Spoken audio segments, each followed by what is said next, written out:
आता ही रूम तुम्ही बघू शकता की इथे किती हे झालेलं आहे. एक्सेस जो कपडा असतो फिटिंगमध्ये तो काढून फेकलेला आहे. कारण जर वजन एखाद्या बाईचं जास्त असलं आणि तिचा ड्रेस जर थिन व्यक्तीसाठी फिटिंगला करायचं आहे तर जे एक्सेस असतं ते काढून फेकावं लागतं, नाहीतर मग फिटिंग चांगली होत नाही.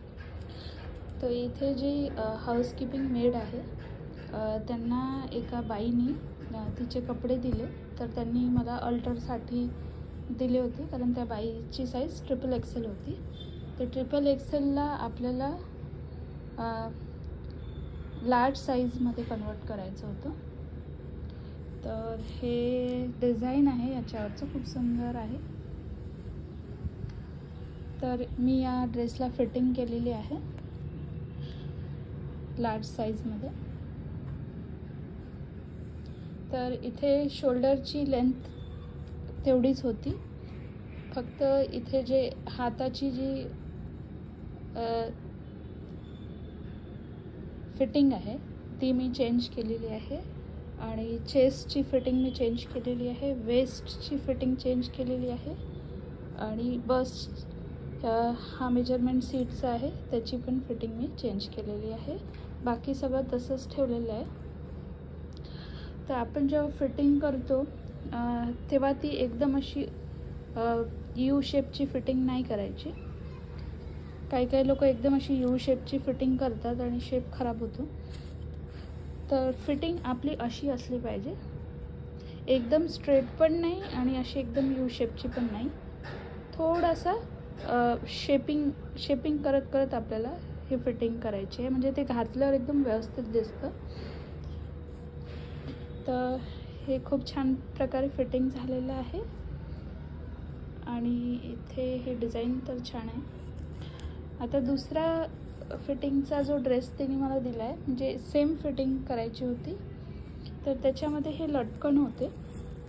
तर जी हाऊसकीपिंग मेड आहे तिला हे लटकन नको होते, तर तिने मला हे हातावरचे लटकन आणि खाली फ्रिलला हे लटकन होते ते काढायला लावले. तर मी हे कापून टाकलं पूर्ण, हे लटकन मी पूर्ण कापून टाकले कारण त्यांना हे नको होतं लटकन.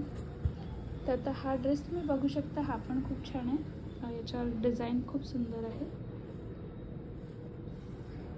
नारळांच्या झाडाचं. तर इथे पण मी छानपैकी फिटिंग केलेली आहे याला.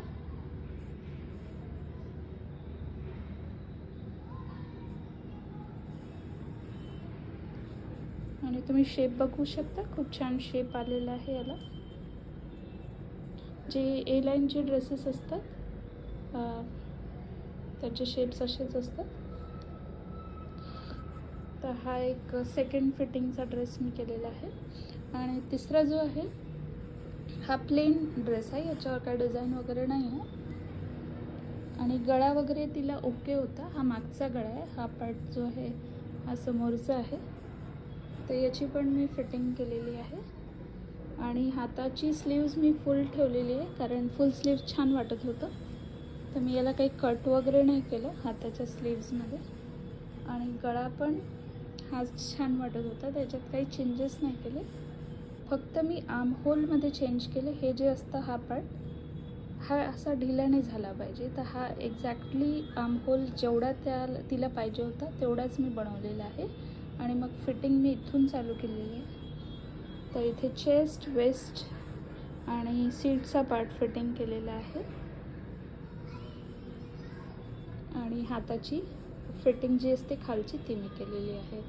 तर या प्रकारे फिटिंग आपल्याला करायची आहे. आपल्याजवळ जर शिलाई मशीन असली तर मग आपण घरीच फिटिंग करू शकतो. आणि माझ्याकडे तिथे इंटरलॉक मशीन पण आहे ही वाली. तर फिटिंग केल्यावर जो एक्सेस कपडा असतो तो कापल्यावर आपण इंटरलॉक मारून शकतो, म्हणजे ते धागे असतात ते निघत नाही. इंटरलॉक नसला तरी चालेल, पण बेसिक आहे एक नॉर्मल अशी शिलाई मशीन घरी असायला पाहिजे, म्हणजे आपण फिटिंग किंवा काही फाटलं तर घरी आपण शिवू शकतो. आणि आपल्याकडे एक चांगलीपैकी कैची आणि चॉक असला पाहिजे, चॉक आणि हा मेजरिंग टेप. तर आपण घरच्या घरीच बरेच काही शिवू शकतो, जसं पडदे शिवू शकतो, पिलो कवर शिवू शकतो आणि हळूहळू आपण शिवणकाम थोडं थोडं शिकू शकतो. तर मशीन असणं खूप आवश्यक आहे प्रत्येक घरामध्ये.